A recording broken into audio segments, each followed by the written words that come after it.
അനുമോൾക്കെതിരെ ആതിര പൊട്ടിച്ച ബോംബ് അത് വലിയ രീതിയിൽ ഇപ്പോൾ ബ്ലാസ്റ്റ് ആയിരിക്കുകയാണ്. അനുമോൾ കരഞ്ഞുകൊണ്ട് പറയാണ്, ഞാൻ അങ്ങനെ ചെയ്തിട്ടില്ല.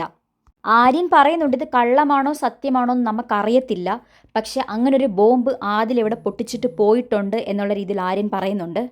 അവൾ അങ്ങനെ പറഞ്ഞിട്ടുണ്ടെങ്കിൽ അവൾ അതിന് അനുഭവിക്കും എന്നാണ് അനുമോൾ പറഞ്ഞിരിക്കുന്നത്. ഇതെല്ലാം കേട്ടിട്ട് മൗന സമ്മതം കൊടുത്തിരിക്കുകയാണ് നൂറ അവിടെ.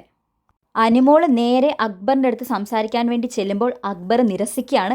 എനിക്ക് നിന്നോട് സംസാരിക്കാൻ താല്പര്യമില്ല, നീ കളിച്ച ചീപ്പ് കളികളെല്ലാം നിന്റെ കൂട്ടുകാരികൾ രണ്ടും തന്നെയാണ് എൻ്റെ അടുത്ത് പറഞ്ഞതെന്നാണ് അക്ബർ പറയുന്നത്. ഇവള് കരുക്കൾ നീക്കിയിട്ടാണ് ആദിലയും നൂറയും എൻ്റെ അടുത്ത് സംസാരിക്കാൻ വരാത്തതാണ് എന്ന് അക്ബർ പറയുന്നത്. ഇത് സത്യമാണോ? നിങ്ങൾക്ക് തോന്നുന്നുണ്ടോ ആദിലയും നൂറയും അക്ബറിനോട് സംസാരിക്കാത്തതും വ്യക്തിവൈരാഗ്യം കാണിച്ചതുമൊക്കെ അനുമോൾ പറഞ്ഞിട്ടാണെന്ന് നിങ്ങൾക്ക് തോന്നുന്നുണ്ടോ? അതിനുശേഷം അക്ബർ പറയാണ്, ഞാൻ ഇവിടെ ജെനുവിനായിട്ടാണ് ഗെയിം കളിച്ചത്, ഞാൻ ഇവിടുന്ന് ജെനുവിനായിട്ട് തന്നെ ഇറങ്ങിപ്പോകുമെന്നാണ് അക്ബർ പറയുന്നത്. ഇവൾ ഇമ്മാതിരി ചീപ്പ് കളി കളിച്ച് കുടുംബം തകർക്കുന്ന PR പുറത്ത് കൊടുത്തിട്ട് ഡേർട്ടി ഗെയിം കളിക്കരുത് എന്നുള്ള രീതിയിൽ അനുമോളെ പറയുമ്പോൾ ഒന്നും മിണ്ടാതെ മൗനമായിട്ടിരിക്കുകയാണ് നൂറ അവിടെ. നൂറയും ആദിലയും കൂടെ കാണിച്ചു കൂട്ടിയ വൃത്തികേട്, എന്തോരം കണ്ണിങ്ങായിട്ട് അവർ അക്ബറിൻ്റെ അടുത്ത് ബിഹേവ് ചെയ്തിട്ടുണ്ടെന്നും അക്ബറിനെ എത്രമാത്രം വ്യക്തിവൈരാഗ്യം ഉണ്ടായിരുന്ന ഒരാളാണെന്നും ആദില നൂറയെന്ന് നമുക്കെല്ലാവർക്കും അറിയാം. ഒരിക്കലും അനുമോൾക്കുള്ള വൈരാഗ്യമല്ല ആദിലയ്ക്ക് നൂറയ്ക്കും, രണ്ടുപേർക്കും രണ്ട് രീതിയിലാണ്.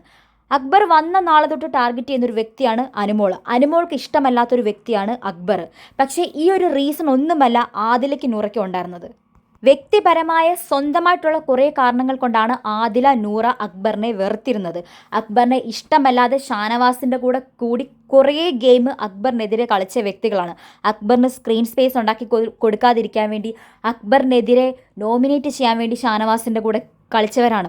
അതേപോലെ അക്ബർ കളിയാക്കി, നിങ്ങൾക്ക് നിങ്ങളുടെ വീട്ടിൽ നിന്ന് പേരൻസ് വരാനില്ലല്ലോ, ഈ വരാനുള്ളത് ദിയാസനെ അല്ലേന്ന് ചോദിച്ചപ്പോൾ അലമുറയിട്ട് കരഞ്ഞ് അക്ബർ എന്താ പച്ച മാംസത്തിൽ കത്തി കുത്തി ഇറക്കിയ വേദനയാണ് അക്ബറിനുള്ളതെന്നും അക്ബറിൻ്റെ ഉമ്മ പറഞ്ഞതുപോലും അവൻ കേൾക്കത്തില്ല, അവൻ കുളിക്കാത്തവനാണെന്ന് പറഞ്ഞതുമൊക്കെ ഈ ആദില എന്ന വ്യക്തിയാണ്. കൂടെ നിന്ന് അക്ബറിനെ കൊള്ളരുതാത്തവൻ, പന്നൻ, വൃത്തികെട്ടവൻ എന്നൊക്കെ പറഞ്ഞ് വിളിച്ചു കൂവിയത് ഈ നൂറയാണ്. എന്നിട്ട് അനുമോൾക്കുണ്ടായിരുന്ന ദേഷ്യം അവൾ സ്ട്രെയിറ്റ് ആയിട്ടാണ് എല്ലാവരോടും തീർക്കുന്നത്. മറ്റൊരാളെ ഗ്രൂപ്പ് കളിപ്പിച്ചും മറ്റൊരാളുടെ ഫ്രണ്ട്ഷിപ്പ് വെപ്പിച്ചിട്ടും അവൾ മറ്റൊരാൾക്കെതിരെ കളിച്ചിട്ടില്ല. അനുമോൾക്കൊരാളോട് ദേഷ്യം ഉണ്ടെങ്കിൽ അവൾ പറയും, എനിക്ക് അവരോട് ദേഷ്യമുണ്ട്, അതിൽ നീ ഇടപെടരുതെന്ന് എപ്പോഴും പറയുന്നൊരു വ്യക്തിയാണ് അനുമോൾ. ആ അനുമോൾ കരുക്കൾ നീക്കി ആദിലെ നൂറെ കൊണ്ട് ഗ്രൂപ്പ് കളിപ്പിച്ച് അക്ബറിനെതിരെ കളിപ്പിച്ചെന്നും അക്ബറിനോട് മിണ്ടാതാക്കിയെന്നും അക്ബറിനെ പുറത്ത് പോയാൽ അക്ബറിനെ തകർക്കാൻ PR കൊണ്ട് ഏൽപ്പിച്ച് ആദിലെ വിടിയിപ്പിച്ചെന്നും ഒക്കെ പറഞ്ഞിട്ട് പോയ ആദില അവൾ അനുഭവിക്കുക തന്നെ ചെയ്യും, അതിനകത്ത് ഒരു സംശയവുമില്ല. ഭയങ്കരമായിട്ടൊരു ഒറ്റപ്പെടൽ ഡ്രാമ അഭിനയിച്ച് ഒരു സ്ത്രീ അവിടെ ഇരിപ്പുണ്ടല്ലോ, ഇവളാണ് കണ്ണിങ് രണ്ടെണ്ണം. ഇവളും ഇവിടെ മറ്റവളും കൂടെ ചേർന്നിട്ട് കളിക്കാത്ത ഡ്രാമ നാടകം ഒന്നും തന്നെ ഇല്ല ഇതിനകത്ത്. ഈ കാണിച്ചതിന് ഇവളുമാർ അനുഭവിക്കും എന്ന് പറഞ്ഞതിനകത്ത് യാതൊരുവിധ സംശയവുമില്ല. പക്ഷെ കൂട്ടത്തിൽ നിന്ന് ഇമാതിരി ചെറ്റത്തരം തെണ്ടിത്തരം കാണിച്ചവളുമാരുണ്ടല്ലോ, പുറത്ത് പോയി കഴിഞ്ഞാൽ ആൾക്കാർ ശരിക്കും കുടയും. അത് അനുമോളുടെ PR ആണ്. ഞാൻ അനുമോളുടെ PR ഒന്നുമല്ല. ഞാൻ എങ്ങനെയാണോ ഗെയിം കാണുന്നത് അത് വെച്ചിട്ടാണ് അനലൈസ് ചെയ്യുന്നത്. ഒരിക്കലും ഞാൻ PR ആയിട്ട് ഞാൻ ഇവിടെ ബിഹേവ് ചെയ്തിട്ടില്ല.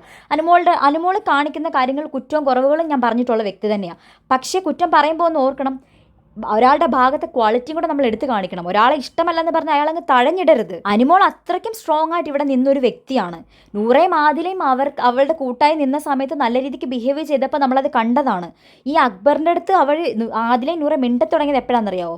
ഷാനവാസിൻ്റെ അടുത്ത് പിണങ്ങുമ്പോൾ, അല്ലെങ്കിൽ ഷാനവാസിനെ ലാലേട്ടൻ രണ്ട് ചീത്ത വിളിക്കുമ്പോഴാണ് ഇവർ അക്ബറിൻ്റെ അടുത്ത് കൂട്ടുകൂടാൻ പോയത്. ഇപ്പം അനുമോൾക്കാണ് കൂടുതൽ PR സപ്പോർട്ടും ഉണ്ടെന്നറിഞ്ഞപ്പോൾ ഇവരുടനെ അക്ബറിൻ്റെ കൂട്ടുപിടിക്കാൻ പോയി. എന്നിട്ട് വായി തോന്നൊക്കെ ആദില വിളിച്ചങ്ങ് കൂവാണ്. ആദില തന്നെ പറഞ്ഞിട്ടുള്ളതാണ്, ആദിലയ്ക്ക് ഒരു ദേഷ്യം ഒരാളോട് വന്നു കഴിഞ്ഞാൽ ആ വ്യക്തിയെ തകർക്കാൻ വേണ്ടി ആദില ഏതറ്റം വരെയും പോകുമെന്ന്. ആ അറ്റം വരെ പോയി അമ്മാതിരി തെണ്ടിത്തരം ചെറ്റത്തരം കാണിച്ചിട്ടാണ് ആദില എന്ന വ്യക്തി ഇവിടെ നിന്ന് ഇറങ്ങിപ്പോയത്. ആദിലയുടെ കുറേ വൃത്തികെട്ട ഒരു കാര്യങ്ങൾ വെച്ചിട്ട് ഞാനൊരു വീഡിയോ ഇതിന് കുറച്ച് വീഡിയോ മുൻപേ ചെയ്തിട്ടുണ്ട്. അത് കണ്ടു നോക്കിയാൽ മനസ്സിലാവും എത്ര കണ്ണിങ്ങാണ് ആദില എന്നുള്ളതും നൂറ എന്നുള്ളതും. അപ്പം നിങ്ങൾക്ക് ഇതെന്താ തോന്നിയെന്ന് വെച്ചാൽ കമൻറ്റ് ചെയ്യുക.